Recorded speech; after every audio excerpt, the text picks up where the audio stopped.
On behalf of the Messy Conversations team, I welcome you. Before jumping into the session today, I have a few reminders and announcements for everyone to be aware of. As usual, we will spend the first half hour listening to the conversation among our guests, and we'll open the last half of the session for audience comments and questions, closing at 5 p.m. But we will remain a bit longer for those of you who choose to stick around for a little longer. We are hoping to add more volunteers to our team, to our planning team, and more members will bring more perspectives, more visibility, and we share the teamwork.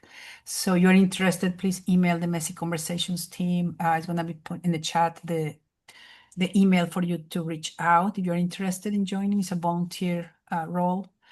If you are not yet in our mailing list, you can also send us an email to be added. As a heads up, our winter season calendar will be shared with you soon. You will notice Mondays are going to start our time starting at noon. It's going to be from noon to 1 p.m. instead of 4 to 5. We hope that we don't lose you, but we wanted to be inclusive of our East Coast fellows. So let's see how that works from noon to 1 p.m. starting in the winter. Okay, it will be great. And now, introducing the session today is our last session of the winter. We are really excited with this topic, politics, race, and cartoons, with David G. Brown, cartoonist from Los Angeles Sentinel newspaper, in conversation with visual artist Mark Steven Greenfield. Welcome, guys, sharing how their work might be affected by the context that we're experiencing right now as far as the arts. And then this got going to be facilitated by Clarence R. Williams, our member from the Messy Conversations team. And I leave you with them and step away now that you have your parking spot ready. I get out of the way, as our revered member of the Messy Conversations team used to say. That's your parking spot. Welcome.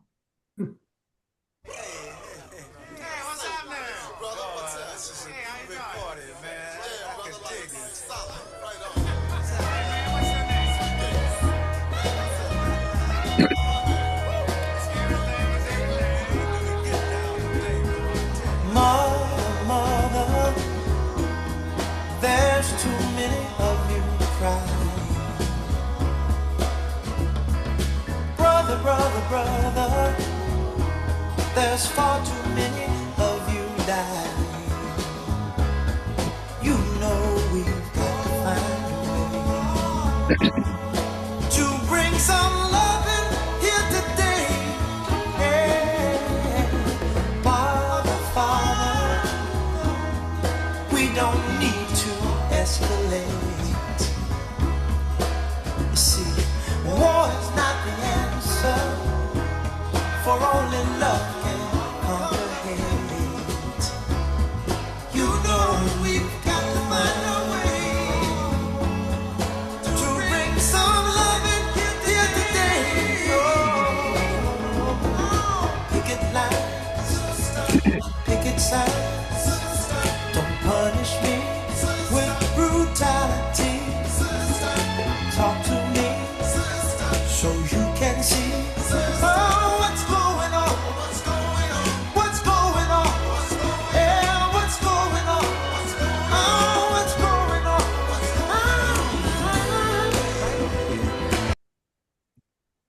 What is going on? I'm Clarence R. Williams, and I will be facilitating today's Messy Conversation, Politics, Race, and Cartoons.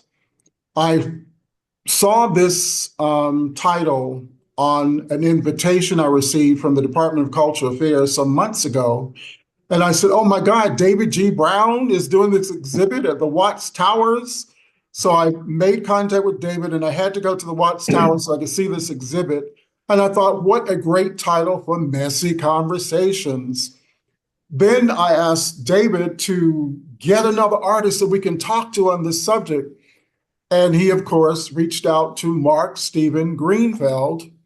So I'm just really excited today because in our briefing and our conversations prior to today, I told them this is a messy conversation. So we got to like really do, the same conversation for messy conversation. So here we are. And I'm just really proud to join David and Mark Steven Greenfield today. They both are deep rooted in graphics.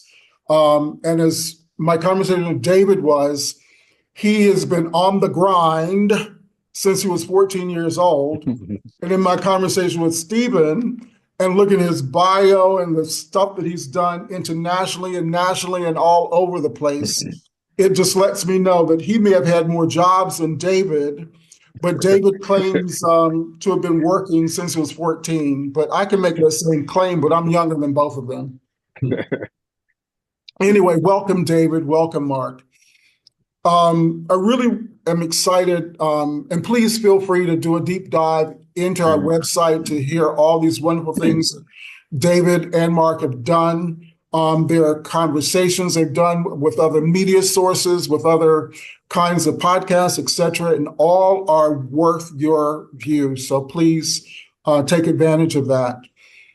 But I want to start out today just simply in this climate that we're in, and it didn't just start in this January MAGA nation takeover. It really started like a couple years ago when the whole buzz of DEI was in play and the governor of Florida started banning books, and all of a sudden they were scrutinizing curriculums and, pushing up on cultural warriors across the state of Florida. So it began to make a lot of us kind of nervous as to what was going down. And of course, with the ascension of the MAGA nation in Washington, you've had even more of that on steroids with now the ejection of art and artifacts that tell American stories. Artists are being jeopardized because of their association with certain galleries and certain museums, and museums are coming under scrutiny. Librarians are being fired. So this seems like it might be a cultural war of sorts. And I just really, first of all, want to talk a little bit about cartoons, in that cartoons started, and they didn't even call it cartoons, like back in the 17th century. They would have very graphic images to illustrate and to pronounce certain social mores that were happening at the time. Asa, you might have some of those examples from 1700s and 1800s, but also during that time, what I really had to really take hold of is that the reason that these graphic images were used was largely because a lot of people couldn't read. And then, of course, when this experiment in America happened, they basically dumped out prisons and sent those people on ships to America. Many of them were, just criminals. Others were indentured servants. It didn't really, confirm that they were literate.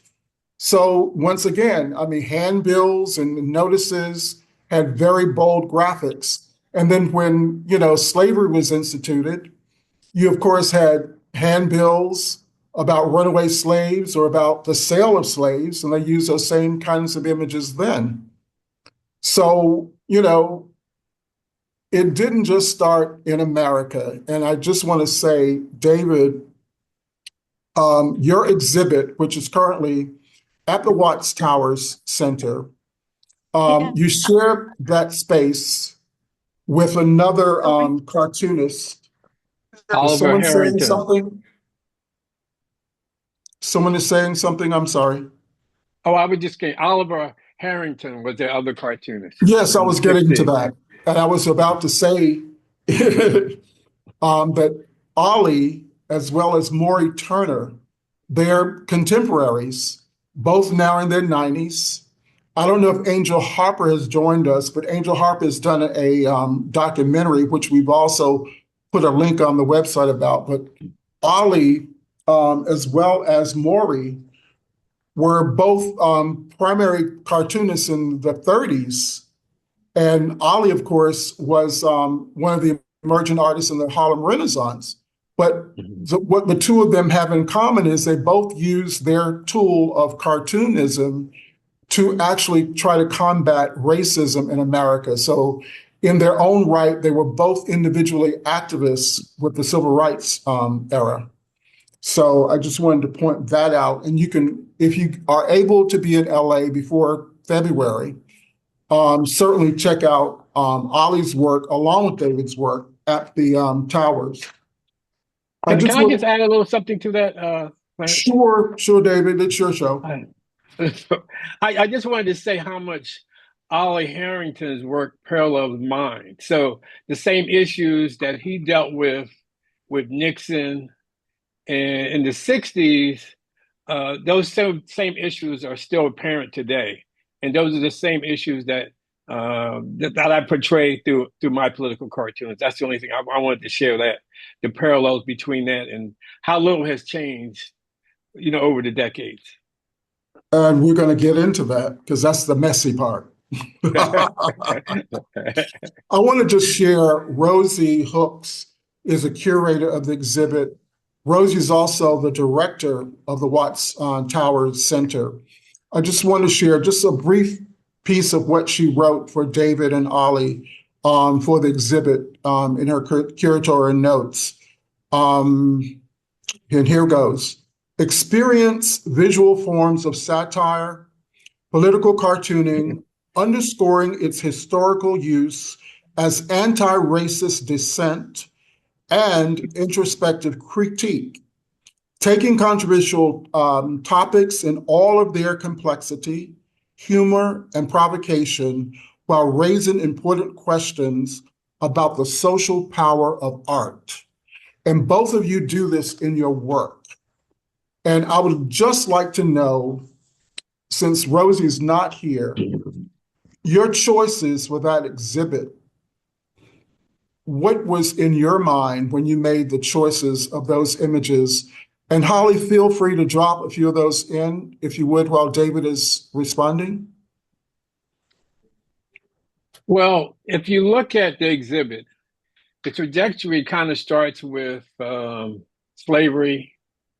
And then I also have the lynching and, the racial injustice. So the first wall of that conveys that.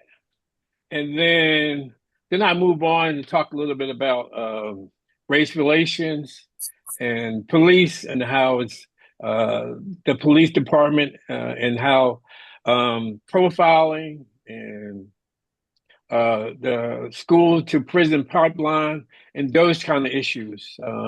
I go into a section where I talk about guns, sports, from a historical perspective.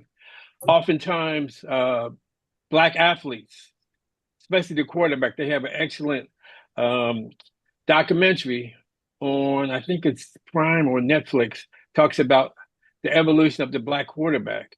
And what's interesting is that you had talented quarterbacks from historical Black colleges. When they moved on into the pros, often the coaches and administration convinced them to play other roles because they didn't think they didn't have the mental capacity to be able to be quarterbacks. And then now you see over 50% of quarterbacks in the NFL are African Americans. So I do also go into heroes and sheroes that I think there's a lot of African Americans have contributed to a tremendous amount of things to this country that haven't really been recognized or appreciated through music, the arts, and then I have a wall about Obama because my theory is how we ended up with Trump was 8 years of Obama. That he was an educated family man, and well-spoken, could even play basketball, and still a lot of white America still was not comfortable with 8 years of him. And I think that's why we ended up with Trump. And Trump is kind of like a pushback on that. So And then I have this section on Ollie Harrington, and I talk a little bit about him and about some of the same issues that we're still dealing with today, are conveyed in his political cartoons. Um, I do a section on climate change, and the last part of it talks about Trump and the chaos and hate and division that he's conveyed through, his mega agenda. Okay, that's really encapsulates the whole exhibit for sure.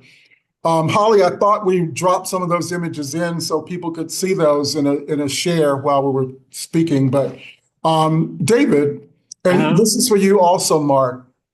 Given the climate, and it's nothing new, I know, and I know that's how you're going to respond. But in your process of creating these images that could be satirical, could be political, what has been your experience when you make the choices design-wise to tell the story of perhaps the political climate, or even in your case, Mark, when you're trying to, I don't want to get too far into this, but Mark, what I love about the images that you've created through the years is how you've embraced the negative images. And really, it's kind of like how young people embrace the N-word.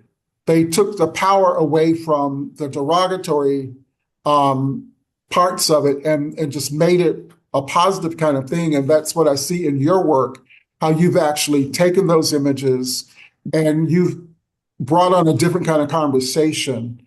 But it wasn't always that way. Okay, let's hear about it. Let's hear that. Well, a lot of the work that I was doing, particularly around the turn of the century, dealt with the African-American stereotype.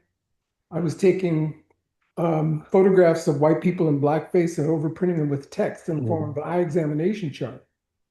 And the text was sometimes an expression of your indignation at what you were looking at, or what you think the person in the photograph might be saying, stuff like that. When I first started doing it, my mother thought I had lost my mind, because this is considered the third rail that you're not supposed to deal with. But in my spiritual journey, and I've been through a lot of different religions just to find out where I was. In the spiritual journey, when I got into meditation in the early 70s, one of the things that they tell you is you continue to bury something for a long time, it comes out and bites you in ways you have no control over. And so I looked at this as an opportunity to create first a context by which people could stomach this stuff, and changing the context, and then allowing people to engage it. And the thing that's been really interesting over the course of the last 20 years, I mean, I'm not doing that particular type of work anymore, but the feelings about that work have changed completely from when I first started doing it. Because in the early 2000s, as I said, the stereotype was the thing that people were trying to reel against. And then I was looking at the younger generation, and they're looking at it like, that's an important part of history, but that's not me. And my feeling was, if anybody did identify with it, then that talks to a great deal of work that they need to do for themselves. And now, interestingly enough, it gets under the skin of a lot of white people, because they realize that it's about them in many respects, and about a certain spiritual and cultural poverty that caused them to actually take on those personas, that allowed them also on the mask of that to do and say things that they wouldn't ordinarily say. I've moved beyond that now into a different realm, but it was very important. And the thing that really kind of heartens me is that the younger generation has taken those ideas and they've expressed them in ways that I hadn't even imagined.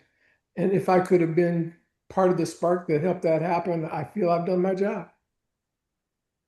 I love the images we're showing right now on screen, because as I understand it, those actually are performers who had to perform in blackface. Am I right?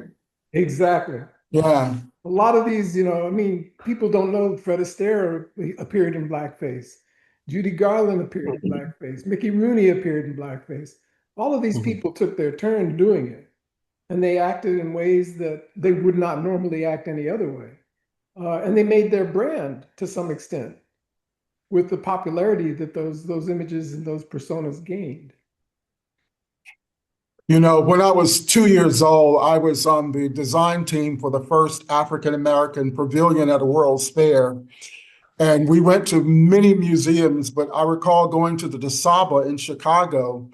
And at that time, I don't know about now, because I'm a little older than 2 years old, but at that time, they had the largest depository of Black memorabilia with all of the stereotypic artifacts, the Aunt Jemima cookie dishes and the lawn jockeys. And, so we borrowed, quite a few of those for the World's Fair. But I just wonder, if these younger people you're referring to, if they even are familiar with those images and with those kinds of artifacts. Not really, in some regards. And the thing that I also find interesting is whenever I show overseas, I have to basically go through a history lesson with people because it's a part of our history they never hear about. Okay, I mean, this government has been really good in making sure that the things that it's ashamed of don't get out of the country. So It's also interesting in my research, one of my neighbors, I think he's on today with us, sent me a little blurb from Warner Brothers. And so I decided to do a deep little dig into it. And there are like 11 cartoons that Warner Brothers and Disney have banned Yeah. yeah, because of the derogatory nature and what it depicts. And I was kind of shocked when I looked at someone who was like, the Jerry character and, Sambo and, all those that, I certainly remember. But this younger generation you refer to, they probably have no inkling of that. And of course, it's not being shown now so that people can actually watch it. But, yeah. David, I just really want to understand Uh-huh. from your experience, Uh-huh. you have to like sometimes, I'm sure, because not only are you cushy, I'm gonna say you're cushy at the LA Sentinel because it is a Black-owned publication, but Right. you've also shared some of your work with some of the legacy media like the Washington Post and others. Yeah. But what in your process, are you walking a tight line when you have to do certain images or try to portray certain messages? And Yeah. in your experience, have there been pushback? And if so, what did that look like? Okay. So first of all, let me just elaborate a little bit on the whole craft and the process. Please. Um, because there are several tools as a political cartoonist, I have certain tools that I can use.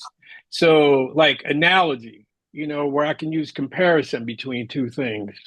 Irony, this is the way things are, this is the way they should be. I mean, that's a way of showing that things things could be better. Okay. Exaggeration, you use exaggeration and labeling. And those four things, using those tools helps you because ideally, I want to minimize the amount of copy or text and for you to be able to interpret and understand the story or the message that I'm conveying without even looking at, but just by looking at the image. So, a successful cartoons, you could just have the drawing, and that will effectively give you the narrative that I'm trying to convey. But getting back to the editorial component of it, I since I've been at the center, I've had about six different editors over the years, Mm. and each one of them has kind of a different perspective or take on it. And so, some of my editors felt like, and I'll give you an example. I did a cartoon of Condoleezza Rice because I felt that Condoleezza Rice could get a better job of being influential under the the Bush administration because I thought he was a horrible president, and I thought that she I don't think that she helped. And so I did this cartoon, which is in my latest book.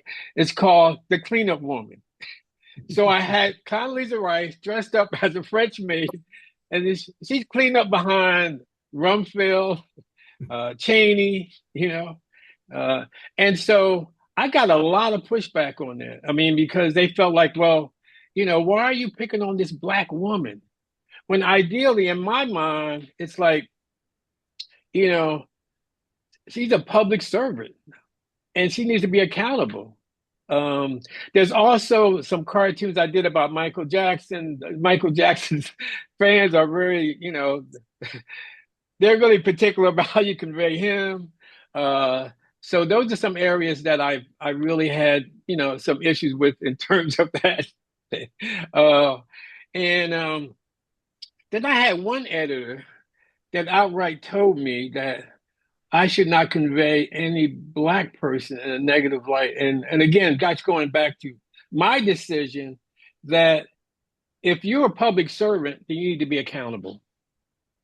And then, of course, now, especially recently with with the whole MAGA movement, I get plenty of trolls for my cartoons, and I'm un-American, and I'm a traitor, and those types of things. So I'm used to that, and I don't know. I feel like it's a good thing when I get that. That means that it's working, and I'm conveying a message that's going to at least start a conversation. Are you sure you're safe with the person in the White House? I don't. You might be on his retaliatory list. Like I always say, though, I've dealt with racism my whole life. And how I deal with it is you deal with it by educating yourself, and staying optimistic and finding ways, be smarter, And I know from the very early in my career, I realized if I was just going to be compared to my white peers, I had to be quite twice as better. And so I don't even think I would be the artist I am now without that. And because one of the things I always tell my students is you learn more from your challenges than you will from your successes. And those challenges help you learn from those things. I mean, and what you do have control of, how do you deal with those challenges? Some people cower down and give up, but just like when you exercise, you get stronger. Those challenges make you stronger. So that's that's the model that I use, and that's the way I approach my work and my life journey. What about you, Stephen? Have you, Mark, have you had a lot of pushback, especially during the time you were doing those series of images that we just talked about before? Yeah, but I mean, I kind of, I think when I was an undergraduate, I saw enough and became cynical enough about the art world to, and didn't realize anybody making a living doing it. Okay. That if I were going to be true to myself, I had to do those things that spoke to our condition on a lot of levels. And if they were financially successful, then that's fine.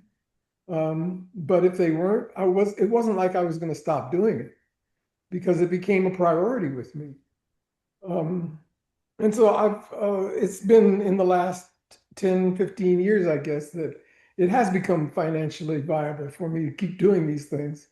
I was at a point earlier in the year where I was actually thinking about changing directions and going into abstraction and doing some other things. And then when I heard that they started banning books, I got really annoyed at that idea. And I was like, well, you can't really ban the image once it's out there. So if I can create these images that have stories to tell, that create a sense of curiosity, maybe I can keep the memory of these people alive.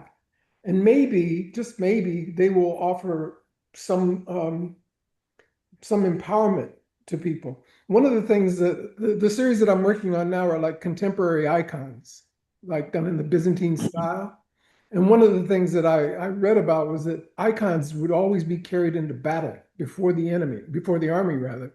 And it was like a not so subtle way of telling the enemy that God is on our side. And so I was thinking, we're at a time now when we need a whole new set of icons for a whole new set of battles. A lot of battles that I thought we'd already won. Okay. But it's time to like energize and get back in there again. The fight is not over. You know, it's interesting that you reference the battle. I know you both know Lonnie Bunch, of course, from LA, and now his ascension to the Smithsonian, not just around the African American Museum, but also the head of Smithsonian. But I wonder what he felt like when he got that initial memo from the White House telling him he had to extract this art and these images from the Smithsonian that told the American story. Just what, 2, maybe 3 weeks ago, 60 Minutes did a capsule on Amy Sherrod, who did the portrait of Michelle Obama. She was all set to go apparently into a major institution with her work. And when the MAGA folks started doing what they did, she pulled her exhibit and housed it in a not so, prominent gallery museum space in Baltimore. But are you familiar with that story? And if so, I just wonder how you would feel. Would you make that bold of a move? Have that been you in 2025? As old as I am, yeah, I would have done it. If you had asked me that when I was in my 30s, no, probably not. Okay. Because you really want to be in that major institution. I wanted to be in that institution. I got you. Okay. I understand. But I I mean, understand. life has this way of teaching you in ways that nothing else can. And so now looking at it, it's like, I can put things in perspective and say, yeah, it's like at this point, I wouldn't settle for anything like that. Clarence, if I can add to your comment on it, because I got a chance to go to the Smithsonian African American Museum early on, and I actually got a tour with several of the curators. And I was surprised what I learned, from that experience. I mean, they took a deep dive into, the African American culture in America and things that you wouldn't even think about, like the stock market. That started with slavery and intimate things that you won't even think about. But that was very powerful, but really enriching for me to have that really in-depth understanding of, our culture here in America. And it also makes me realize how deeply embedded it is in this culture. And that's the part of it that I think is really hard to change or erase. You just have to kind of like figure out, how do you deal with it? I just keep thinking back. I was there also early on, and I refused to start on the first floor because I was being ambitious. I was going to see the whole museum in one day from 9 a.m. until 5 p.m. In fact, I was leaving from when the employees were leaving. I had spent my whole day going from floor to floor to floor, but I refused to start on the first floor because the first floor was slavery. I said, I already know all that stuff, so I'm going to start at the top. At arts and culture. That's where I started on the top floor and weaved my way down throughout the day.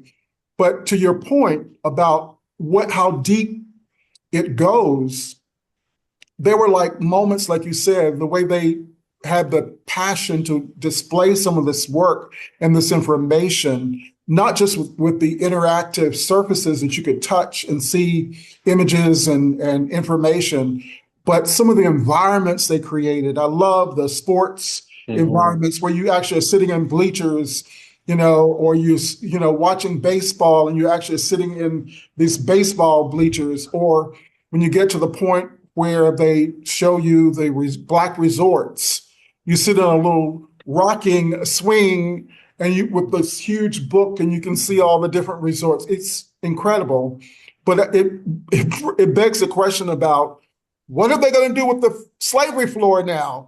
Since the MAGA people say that's unnecessary, it's untrue.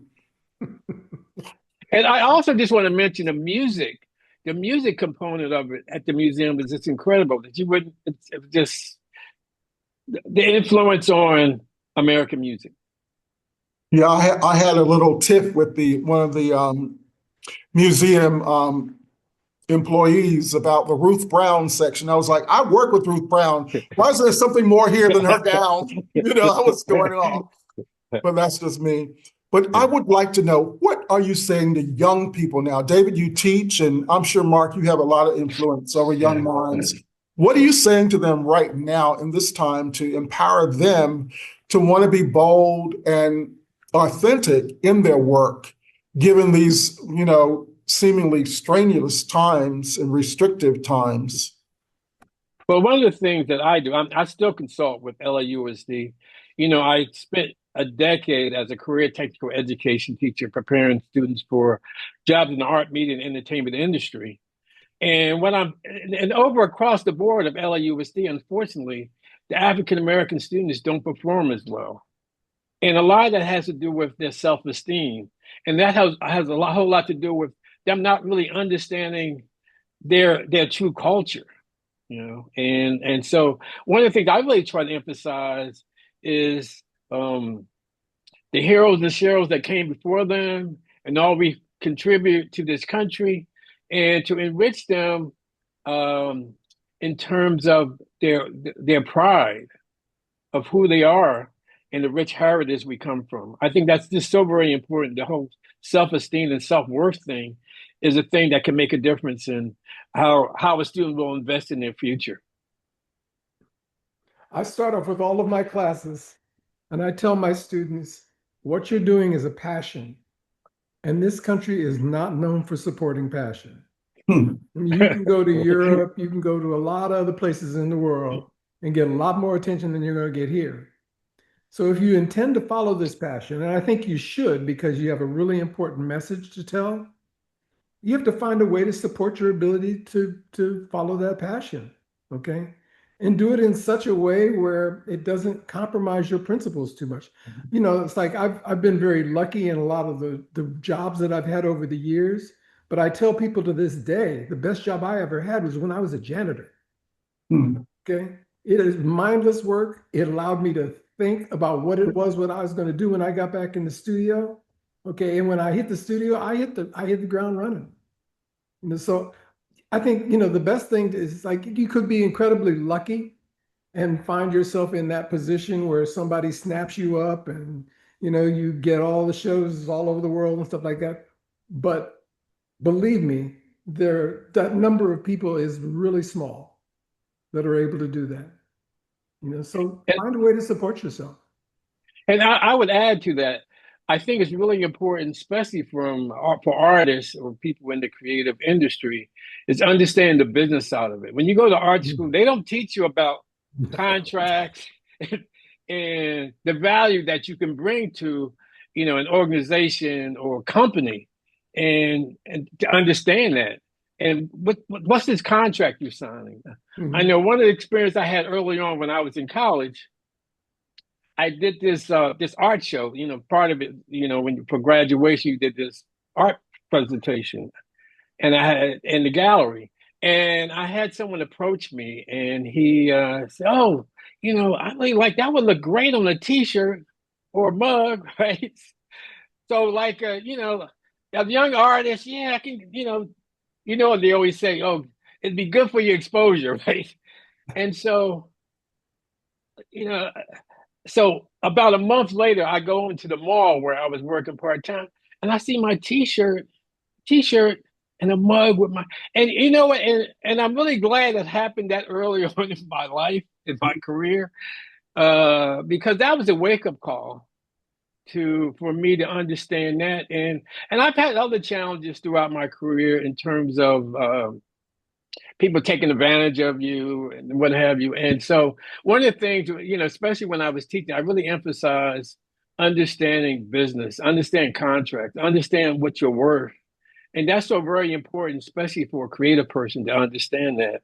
The other aspect of it too is the ability to network and connect with people. And oftentimes, artists will work in isolation and they don't connect. um, and so, one of the things I always say, since the first job I got since I got in Los Angeles, all the other opportunities that came from networking, from someone that knew my work or someone knew me. And so that's really, really very important, especially for young people to understand that. I think many times as artists, we're just happy to be in the room. And so it's easy Right. for people to take advantage of us because Yeah. we're just so glad to have the opportunity, not understanding the ramifications of someone taking our work and doing something with it. We didn't know about intellectual property and stuff like that in Yeah. those days. But anywho, we're going to open it up for other questions now from our audience. Sarah Beth, are there questions? There aren't any questions yet in the chat. Whoops, there we go. But I'm curious, as you did this work over the years, what advice did people give to you that really, helped you along the way beyond what, I mean, I think of what you just said and how many careers we're preparing students for, where that kind of learning of, what's the contract? How do you do these? How do you make these hustles match your what you're dealing with financially more viable? And I'm wondering what other kinds of valuable insights or mentorship or advice you got about your passion specifically, if you wouldn't mind. Well, I would just add to this. So I think initially, I mean, I was fortunate early on in my career. I knew what I liked to do. So first of all, identifying what you're very passionate about, and not only that, but also understanding the art, media, and career landscape. So understand the landscape of the industry and where you fit in, and what aspects of it will value that passion that you have. And identifying that, I think, is really important early on. And then you can kind of focus on how can you make connections in that particular aspect of the industry. When I first got out of school, I was taking my slides around to different galleries trying to get some sort of attention. And everybody would hold my slides up and say, oh, we really like your work, but it's so ethnic, okay? Which was code for Black, which was code for we can't market this, okay? And so, it kind of like left me in this vacuum. It's like, okay, where do I show it? Myself and a lot of other artists in the same position, we were looking for all kinds of alternative situations to show. We show in beauty shops, we show in liquor stores. It didn't matter. Any place that had a wall, we would hang up work. Years later, I'm talking to a teacher because I was just, when I first got out of school, I was just arrogant enough to think I didn't need any more education. I just like, okay, this is it. It's like, I've arrived. So 14 years later, a gallerist sat me down and he says, one of the things you need to do is get as much education as you possibly can in the field that you're into, because that speaks a lot to your commitment. And the people that I'm seeing that are interested in buying work want to know that they're getting the work of somebody who has mastered their craft. It's like, I couldn't argue with that. And I went back to school, and it was a little easier because I had had enough experience in that 14 years to connect all the dots. But it did change everything for me. It changed the trajectory of where I was going on a lot of levels. So I consider that to be valuable. And I was lucky enough to have a few teachers who were incredible mentors. John Riddle, going back to my high school days, who pulled me aside and said, you could be a pretty good artist if you lived that long. And then a woman named Lydia Takeshita, who was my graduate school advisor. And she really was behind me 100% and just really kind of helped steer me in the right directions. So, it's don't, when somebody tries to give you advice, take it. Okay, don't sit up there and discount it, because particularly if they're somebody as old as we are, because we've been down those roads and we know where the pitfalls are, and we can help you avoid them.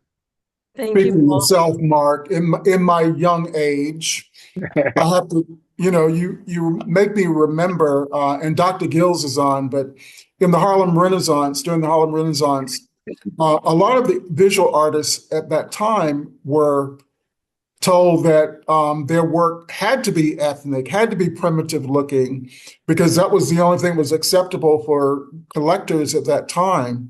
And so the commissions that they were given were largely ethnic representations or primitive. They loved the primitive, look and feel of everything that African American artists were doing. So it's so funny that you had the reverse experience, early in your career. Thank you. Thank you, all three of you. Mark, I also just want to riff on what you said. The mentors don't knock on your door, though.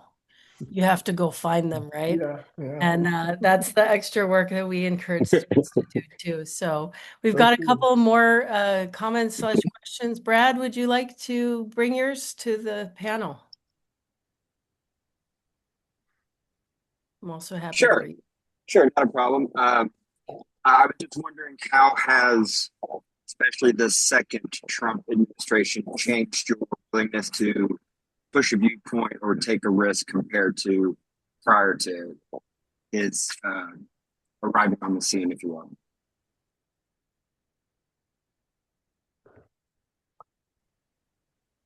So your question is about the second Trump administration? Yeah, I mean, it could also include the first one, but just how, if any, if it changed anything about how much you're willing to kind of push what you're thinking and feeling on something compared to prior to there being so many people willing to, make threats and follow through on violence, et cetera, compared to prior to Trump really coming into the political landscape. Well, I know for me, I could go back to his first administration. I can recycle those same cartoons today. So so it's really clear to me what his agenda was. What astounded me with his second is that he actually got elected, and how people dismissed it. A lot of those negative things that could see in him on the first time around. So I'm just really extremely disappointed with the American voters in their decision.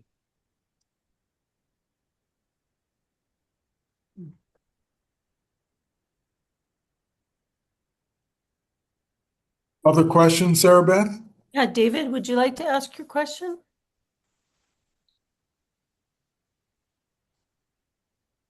Oh, you're on mute. Yes, I would love to. Thank you for the conversation. I feel like I've wandered into the right bar on the right afternoon and getting to eavesdrop on a really great conversation. So thank you for being here.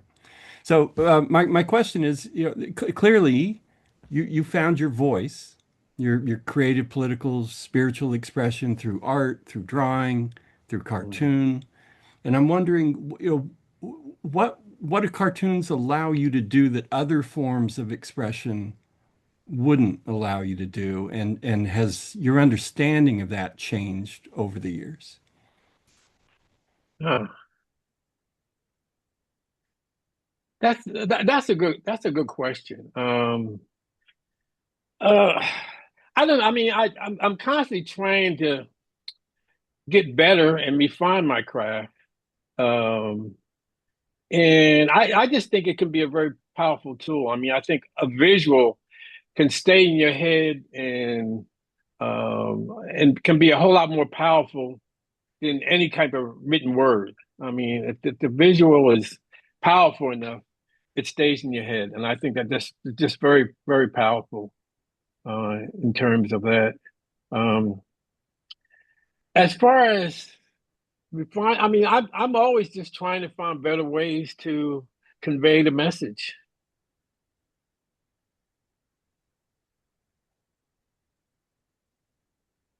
I'm not sure if that answers your question or not, but Well, you know, it's a step in a conversation. So yeah. I appreciate that. I wonder, Mark, if you have thoughts on that. Mm,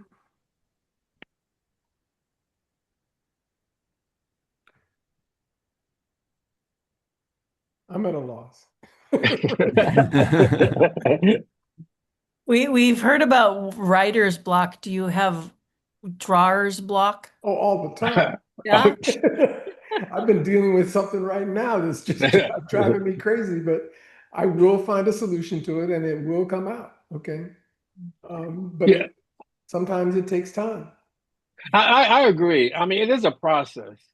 And, when I was teaching with students the creative process, I mean, it begins with just brainstorming, just pulling in ideas, and then I like to compare it to like if you're cooking, you put all these different ingredients in it and try these different stuff.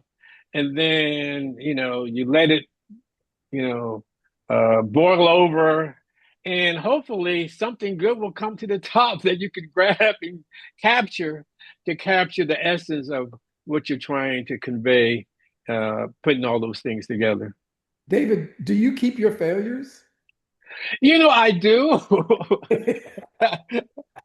I do. I have a whole library of unpublished, Okay. and so for one reason or another, I might not feel like maybe it's the artwork or maybe the idea is not quite right, but it's a process, and I think just like I mentioned earlier, I think those failures also help you get to your wins and your successes and Yeah. and experiment and trying different things.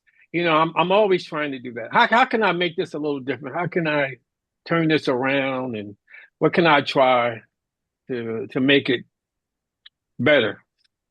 Yeah. Kathy has a question here in the chat. Would you like to ask your question, Kathy? Sure. I should put my glasses on.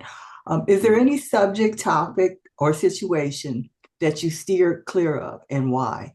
And the second question is, are there any of the above that have strongly offended you by another artist? Hmm. I saw something years ago that was the most offensive exhibition I've ever been to. And this was at Otis Art Institute. And somebody had gone to an abortion clinic. And back in the day, before they had figured out how to get rid of the matter, they were basically putting in a dumpster. Mhm. And this guy took these things out of the dumpster and put them in glass bricks full of formaldehyde and embedded the glass bricks in concrete. And I almost got sick looking at the exhibit. But when I walked out of there, I said, there is a small, sick part of society that resonates with that stuff. And they probably pay taxes. And as reprehensible as I thought the work was, I wasn't in a position where I said that it should not be exhibited. I didn't want it exhibited, but I couldn't say it shouldn't be exhibited. And I mean, you're familiar with what I went through with the towers with Alex Donis. You remember Alex and that? Alex, he was doing a body of work at the time called War. And it was taking paintings of police officers dancing with gang members. Hmm. And the police came and saw the show and they loved it. And the gang members came and they saw the show and they loved it. But there were about a half a dozen little old black ladies, and Watson said, "You take it down and we'll take it down for you." And they said that they didn't like the way their kids were being characterized. But the subtext of that was they couldn't abide the whole idea of same-sex dancing, okay? And all that suggested. And so, we took the show down after about a week. I tried to organize a dialogue between the artists and the community to talk about the issues that the show brought up. And the artist was getting really bad advice and came out naming some of the names of some of the people that had come out against the show. And there was violence that was threatened against the work. And I just couldn't handle that one. It's like, so, there have been situations where other curators have been in a similar situation. They've kind of self-censored for whatever reason. Some people compare it to, crying fire in a theater. It's like, do you want to stir things up to that degree? People on the West Side were saying, well, you should bring the police out to protect the show. And it's like, no, you want to minimize the contact between police and the community, because that's how riots get started. Somebody throws a bottle and the next thing you know, it's on. And I lived through that in 65. So I know what it looks like. And I know how easily things like that can get started. So, yeah, it's like there's a certain responsibility that you have. It's a fine line, though, between of showing the work and self-censorship, and you have to figure out for yourself which one is going to be best for you. And I would add to that I try to stay away from any political violence, inspiring that type of violence. I might show violence that's being conveyed in my political cartoons, but these are real life situations where, these actions, but to inspire it, I think is a little different things, and I'll stay away from that.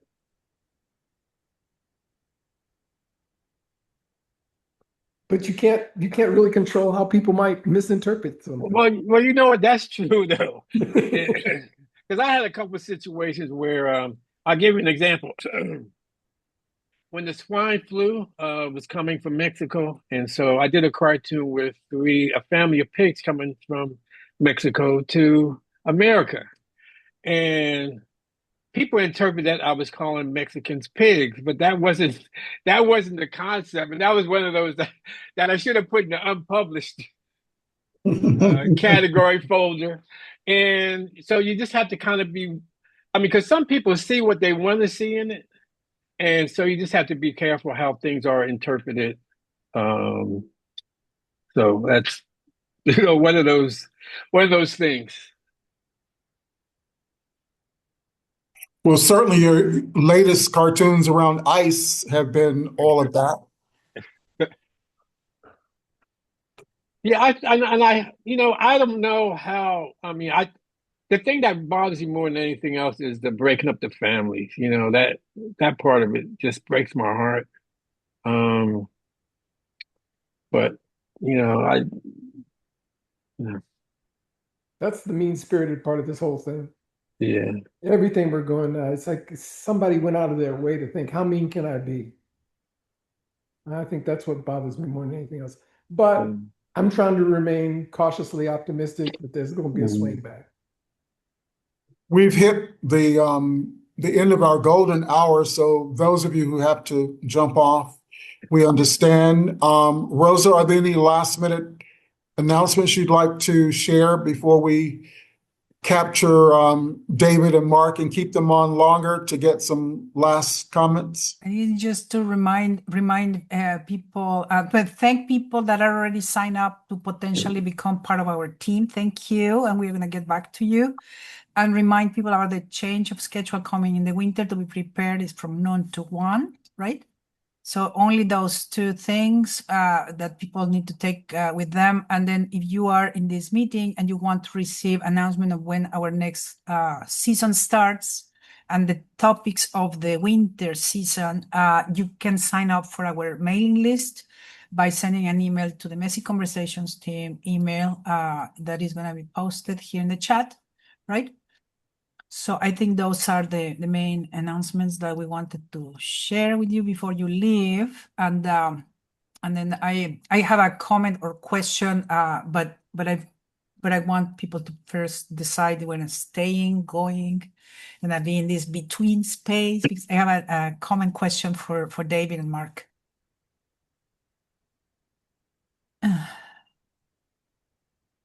Why don't you ask your question, Rosa? I go with it. Yes, sure. Well, I think I'm very fascinated by this topic of the way you guys approach humor and how humor is used as a tool for awareness, and then how you walk around it to make it happen, and how careful work needs to be done from the perspective that you have shared in order for this to be effective.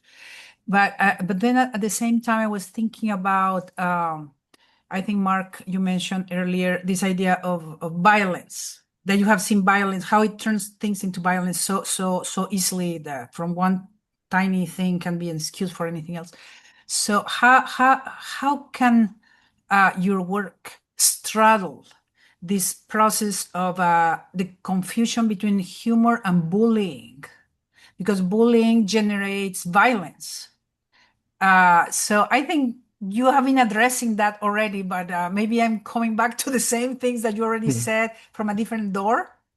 That is just like how, when humor becomes bullying, how or is perceived as bullying, how oh my God, how violence can be prevented.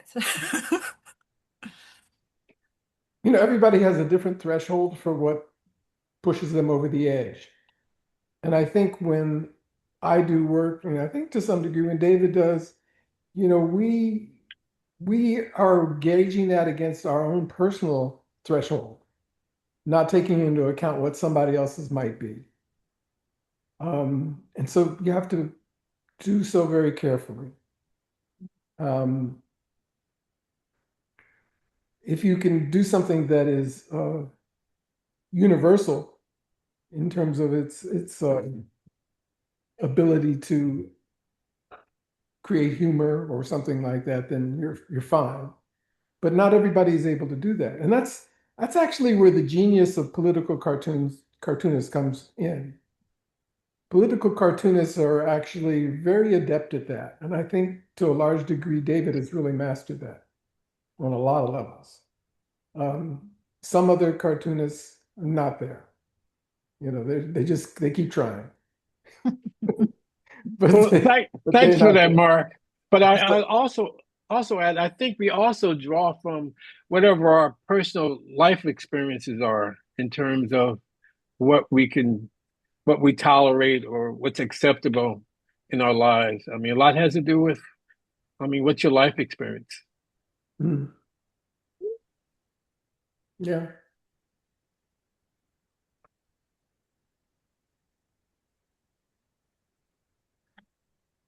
Well, Mark, I don't have a question, but you know how I love to gossip about David. When I went to the exhibit, David has a whole corner with his awards in it, right?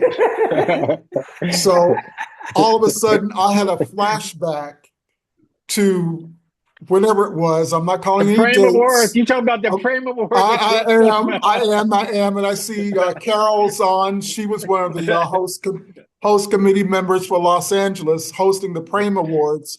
And for those who don't know what the Frame Awards are, it stood for Public Relations, Advertising, Marketing Excellence Awards. And LA hosted it for a number of years before it went back east. But David was at the helm of the Black Creatives Association then. So I'm walking around the gallery looking at David's work, and I stumble upon this little display of his awards. And here's this huge Frame Award in the display. And I'm like, David, you've got a Frame Award that looks like this? I won 3 and none of mine look this great. I said, oh, well, I got that one in Philadelphia. And I've been trying to process that since. I said, well, I guess I was off in Canada making movies. Maybe that's why I didn't know about this beautiful Frame Award. I mean, not that mine weren't adequate, but he had one that looked like an Oscar. But it's not about the awards. Oh, okay. Tell the clients that. No, but David was really instrumental in those years with bringing the visual creative folk to the table. And it was a time that African Americans could celebrate, their award. You already have the Codys and all these various industry awards, and there wasn't one that really made space for African Americans. So it was really an exciting time. I see Asa has a question. Yeah, just a simple, I was wondering if either of you could share a couple of your favorite comic artists or most influential on your own development as comic artists. Well, for me, Jack Kirby. I mean, I started out reading Marvel comic books, and that was the most influential artist. Steve Ditko, a lot of the class, Gene Cohen, a lot of the classic Marvel illustrators from the 60s.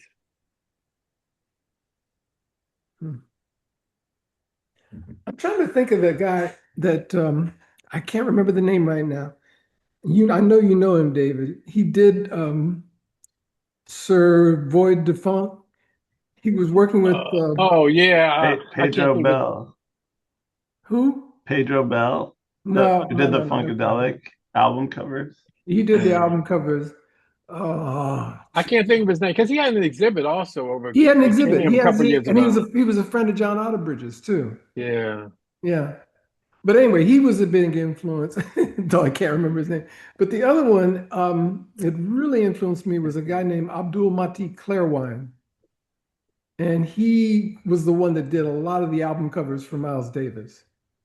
Mm. You know, particularly when Miles went electric. And for me, as far as political cartoonist, Conrad was with the LA Times, you know, for decades. Oh, he's a gold standard. He was. I got a chance to meet him. You know, he was a really. I mean, the thing that I liked about him, he really told it like it is. You know, he was real with his images and very powerful. You know, I think often people forget that album covers for so many decades were really important artwork, you know? And speaking of artwork, David's new book is coming out soon. I've got an advanced copy, which I'm not going to let Asa see. I'm here in the library with him, and he'll have to get his own. And it's titled Politics, Art, and Media. Three of those will keep you busy. You should show Asa so we can have it in our library too. Well, you know I'm gonna Clarence. he can't have this one, but I'm gonna nudge him to do so. I'd be happy to donate to your library, and I am going to have a setup on my website. I don't have it quite set up right now, but I'm working on that. We would love a signed copy for our campus library then. Thank you so much for Of course. today, both of you, Mark and David. And Mark, if you'd like to donate, I've got some wall space at home. I'm just saying. Actually, you know, since the fire, because it's so many artists that I know in Altadena lost work. I've been encouraging artists to actually take their work and put it on long-term loan. And I've actually loaned out a few pieces to people that I've known for a long time. I know they can't afford the work. I know they've always supported me. I know the work has been shown so much that it's stale at this point. So it's like, I'd rather hang it in somebody's house than run the risk of something else, another fire, another disaster hitting. And well, I'm getting in line, but Asa has a lot of wall space here in the library. I'm just saying.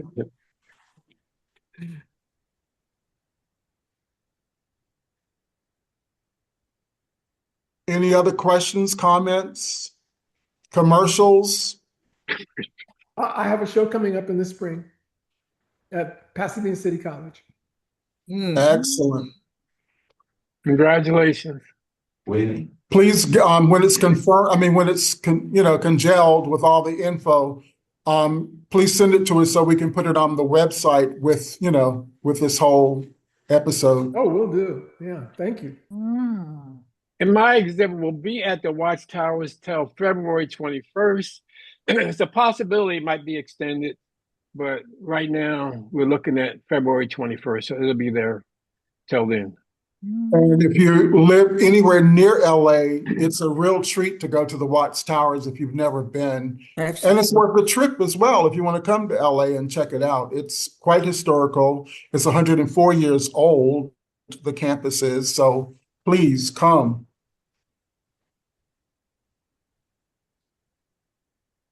Shout out to Rosie Hooks, who does a fabulous job, too.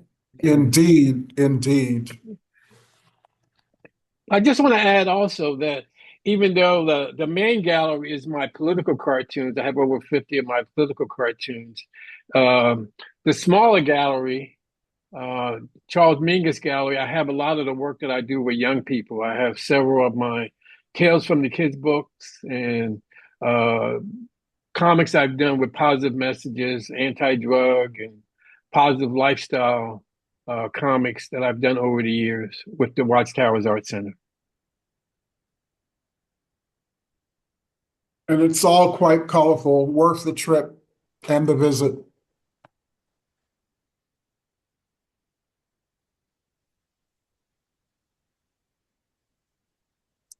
Well, I hear silence. That's very loud.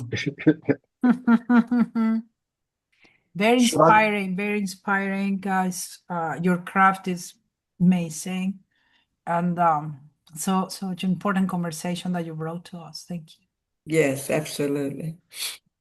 And it wasn't messy at all. Oh, the messiness is in the detail. The messiness in the weeds. We hope you'll visit again and bring information. We'd love to have you. Well, I would like to thank Clarence for inviting me to take part in this. I really appreciate him reaching out. You may have to come back and talk about race, politics, and media. Okay. Yeah. And thanks for including me, David. I really appreciate it. Of course. Yes, thank you both. Brilliant. This is a real treat because here at Messy Conversations, we have not really done a lot of the lively arts or visual arts in our, past Messies. We've done music, but we've not done visual arts. We've not done any of the lively arts like theater and dance, but, the future's bright. So we'll get into some of the messiness of those conversations in the future as well. So are you going to be